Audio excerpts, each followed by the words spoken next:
Hello, everyone. We've spent decades building a centralized energy infrastructure designed for the luxury of fossil fuels and not for the intermittent nature of renewables. We started Nested Loop to empower individuals to transform our energy infrastructure from the ground up. Myself, an ex-Unicorn marketing manager, my co-founder, an ex-Big Four consultant, and our talented team of engineers have developed the Nested Loop 5, an all-in-one smart home energy storage system. It's a physical meter-tool unit that you install on your garage wall and connect to solar panels in the grid. Its smart technology controls the storage and flow of energy to maximize your cost savings, analyzing an array of factors, including your personal preferences and predictive data. The Nested Loop 5 transforms homes into active energy prosumers, generating, storing, and making conscious decisions about their energy. We plan to launch a pilot in Q2 of next year, after which point we'll raise $250K in a pre-seed investment round. In the long term, our vision is to build a world of decentralized energy, where energy is fairer, cheaper, and greener. We'd love you to be a part of that journey. Thank you all so much for listening, and I'm very eager to hear your questions.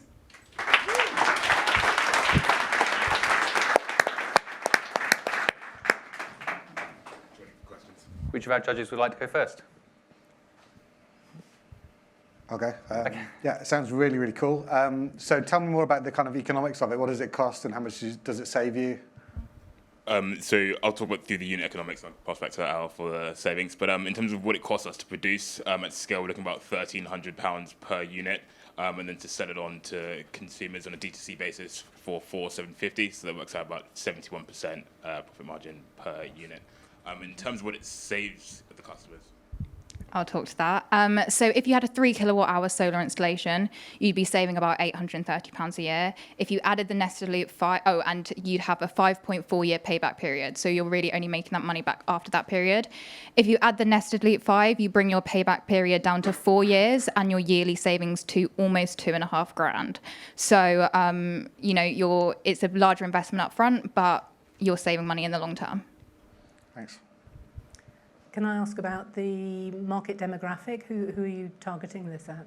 Yeah, so we see the market size is really huge, but to begin with, we are going to be focusing on 30 to 50-year-olds, usually men, relatively wealthy, own their own home, and really focusing on people on time of use tariffs, which is basically when you have cheaper energy at some times and more expensive energy at others, because it allows us to just exaggerate the cost savings, essentially. In the longer term, we see our market as being huge, basically every homeowner, but that is where we are starting. I'm intrigued, why men? Just because in terms of, if you look at the demographics of solar adopters, it's usually men aged 30 to 60. I would love that to be more women, but unfortunately that's what the numbers say currently. Thank you. If anyone in the audience has a question, you feel free to put up your hand as well. Hello. Oh, maybe I'll get you a mic. Oh. Hi, quick question. Hi. What's the life cycle of your product? Like after how many years does it become redundant, and how do you manage recycling and what's the percentage of the recyclable materials that you're using? So we haven't fully explored how much of the unit we can recycle afterwards, but in terms of the lifetime of the product, so the thing that in the product that will essentially degrade the fastest would be the battery. So it's good for 4,000 cycles. So in terms of what that is for the average person, it's approximately about 10 years of usage. But again, if you're using it, cycling is essentially emptying the battery and refilling it. So if you're doing multiple cycles per day, that'll be slightly less than 10 years. If you're doing if you're doing less than one cycle per day, you can sort of look to expand into 15 years.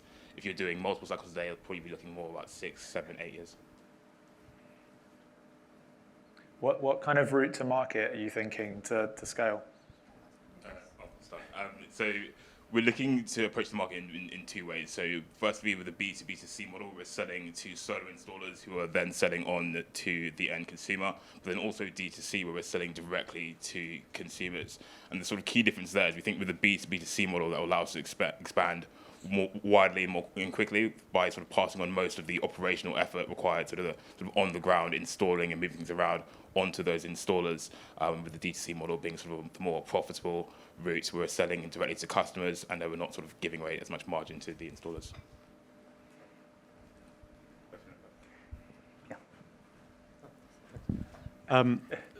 Very interesting. Obviously, the kind of savings are sort of in large part a function of wholesale electricity prices, so produced on the grid, and those have gone up by a factor of sort of 4 or 5 in the past year and a bit. So, I guess, is your analysis in a kind of post-gas spike world? And if it is, like, is there a kind of scenario where the prices go back to kind of their long-term, like, what they were before, like, 2020? And is that a kind of a risk?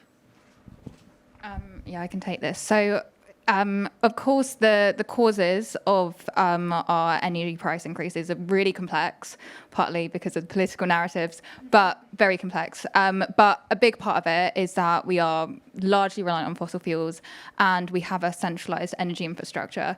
So we've had some short-term, these the price caps. But only lasting till April now. But really, the problem needs to be solved, and our solution is part of solving that problem and bringing those energy costs down for everyone. So, yes, the savings are exaggerated because the energy prices are so high. We don't think that's going to go down anytime soon. And also, we are a solution to bringing those energy prices down and making the grid more stable. Great pitch. Oh, quickly. I'm going to get into one Can you give me an example of an assumption that you've had that's just been proven wrong as you've been building out, that you've had to pivot from? Sorry, probably hard. Just say none. Right, it's the beginning. I've got one. So when we first started out, we sort of felt that we wanted to go as like high tech as possible, screens, and sort of have people be touching it and poking and doing all sorts of customizations. What we found after speaking with customers is they actually don't really want to be touching it or interacting with it that much with the actual unit. What they much prefer is a unit that is smart and automated and sort of making decisions of its own back based on what it's learning from their usage. So yeah, I suppose what they're looking for is something that's autonomous, as it were, as opposed to something that they're tweaking all the time.